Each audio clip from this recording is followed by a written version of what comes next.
12 inches. Yeah, he came off that lay down out off the bank in the deeper part of the lay down. Makes sense.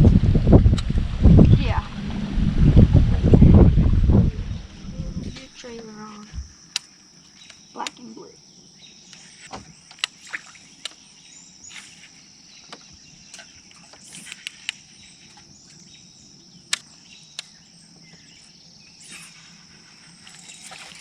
Got one. Nice. Whoa. Nice. I just launched him. Kept lifting up on it. Kept lifting up on it. Yeah, not a keeper. Bill team Guy out. started swimming off with it. Was you hopping it, dragging it? Hopping it. Few hops, stop. Few hops, stop. Hey, what is going on, y'all? Welcome back to another edition of Sewing Outdoors. We appreciate you taking the time to click on our video and see what we're going to ramble about today.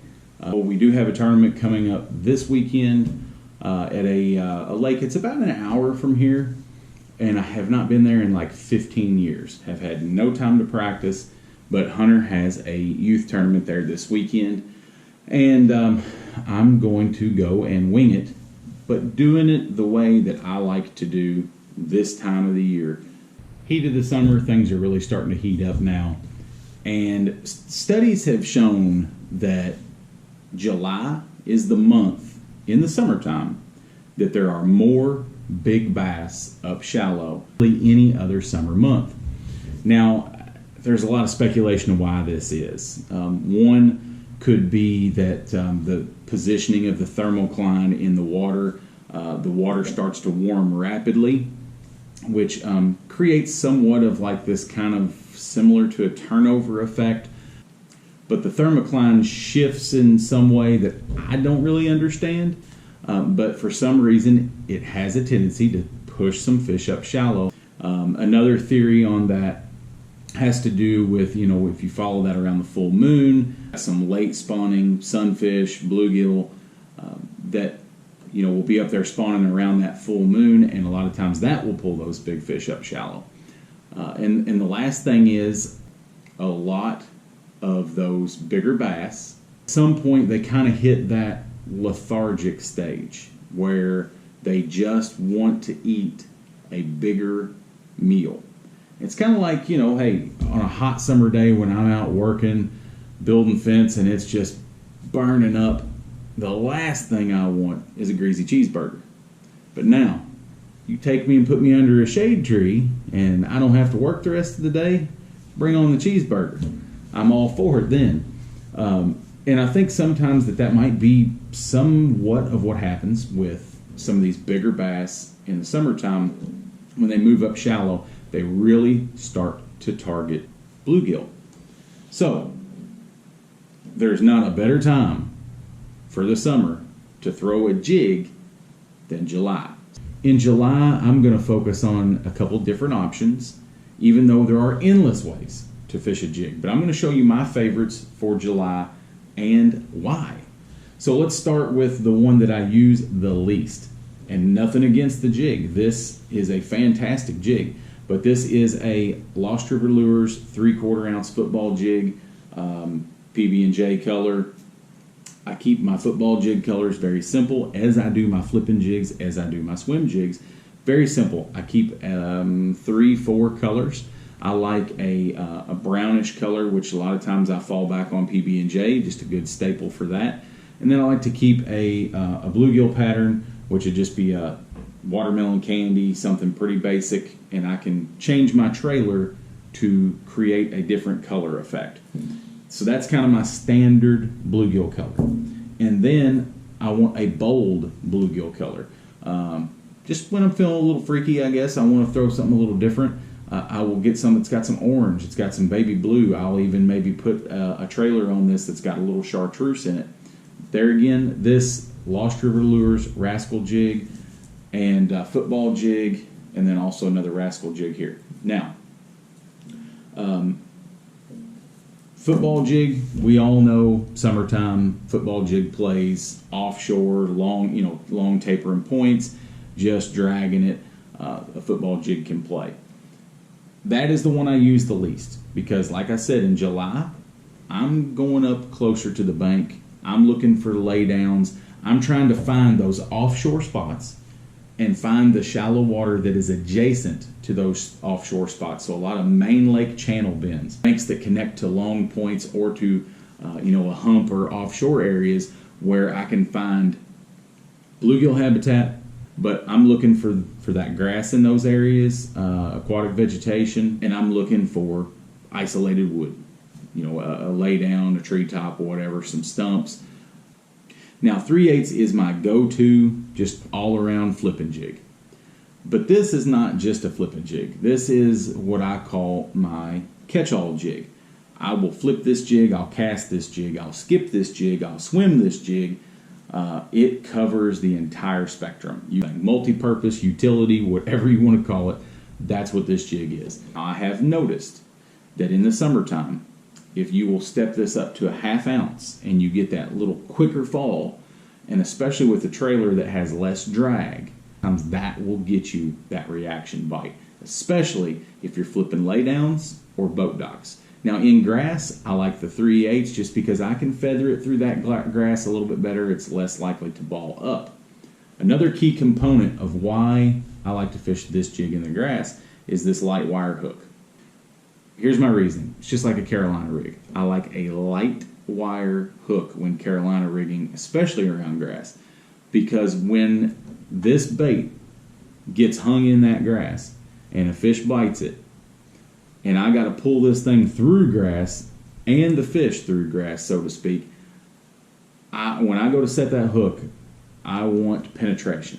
And a light wire hook is going to get me that penetration. But this jig is offered in this light wire hook, but then we also have this at Lost River Lures in a heavier flipping hook. So if you're not comfortable with the light wire, more finessey hook, you can go to this heavier hook. This is more of my swim jig type hook.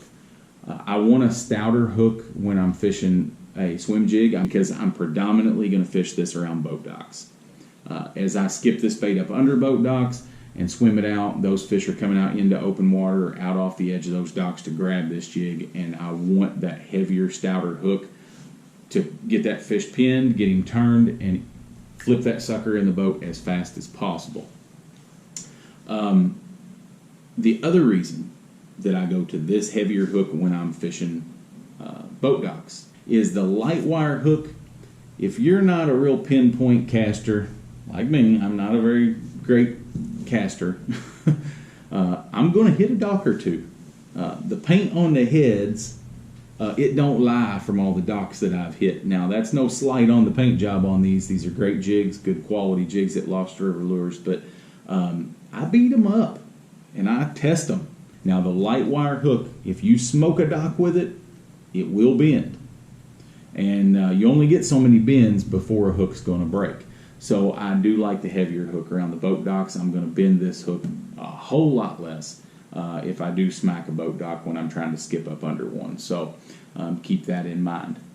I keep my trailers super simple in the summertime and really all year long, but in the summertime I have 3 trailer options. I'm going to go with a smaller profile that moves less water on my swim jig. And this is going to be a Zoom speed crawl. And I'm just going to match this to the jig color. This is a green pumpkin blue flash. If I want it to, take a little chartreuse and dye the tips of those pinchers if I'm in a little dirtier water. But this is a great swim jig trailer. Moves some water, creates a little vibration, but is not completely overpowering. If I'm in dirtier water, I want a lot more vibration, or if I want a bigger profile, I'm going to go to a Zoom Z-Crawl Junior. There's a couple different ways you can rig this. So if I rig it like this, and I'm just going to thread this on, and I normally cut this down, guys. I'll cut this down about half. I'll to you like this just for proof of concept. So if you rig it on there like that, you've got a lot of trailer back here, but this lifts. So when this bait's going through the water, you're reeling, these legs are kicking, this bait wants to lift. Now, if I'm fishing boat docks and the fish are suspended under those docks and I want to fish that bait high, this is how I'm going to rig it. Now, Conversely, if I'm wanting to fish this bait down, I'm going to do a little bit of scissor work and trim this up a little bit, but there again, for proof of concept, I'm going to rig it sideways. Run this bad boy up on there, and I will trim this out a little bit with my scissors, and at the bottom, take a little bit of that belly out of it. Now my bait is going the other way. Instead of lifting, it's just moving, swimming through the water. It's cutting the water. Becomes more streamlined, less lift. That's if I want to fish this bait down a little deeper. And lastly, this is more for my football jig. I will put a 4-inch chigger crawl on the back. And my flipping setup, I also like to use a 3-inch chigger crawl on the back. Why a chigger crawl? It doesn't have a lot of kicking action. It almost has a chunk style action, but it does have some movement in these pinchers, but it's not overpowering. It's not really kicking hard like the legs do on a Z-crawl. Guys, that pretty much covers it. July is my favorite time to get out and flip a jig around main lake structure, laydowns, bushes, stumps, whatever we can find. But you want to focus on those transition areas from offshore structure to main lake bank. You can still go up shallow and target those bluegill feeders, those bluegill eating bass, and catch some really, really big fish this month and next month up shallow. Thank you guys for taking the time to tune in and follow the channel, and all of you that are subscribed, we greatly appreciate you. If you're not subscribed, what are you waiting for? Hit the button, hit the like button, hit the notification bell. You know the routine. You've seen it on 17 other YouTube videos you've watched today. In all seriousness, guys, we greatly appreciate your viewership. If you love bass fishing as much as I do, get out there, take somebody with you that maybe doesn't get to go very much. Take them out, teach them a little something, and most of all, have some dang fun, because sometimes we get overwhelmed with life and we forget that one of the best ways to forget about everything else that you got going on is to just get on the water. I think we all would benefit if we took the time to fish a little bit more and worry a little bit less. Thanks again, guys. We will see you on the next one.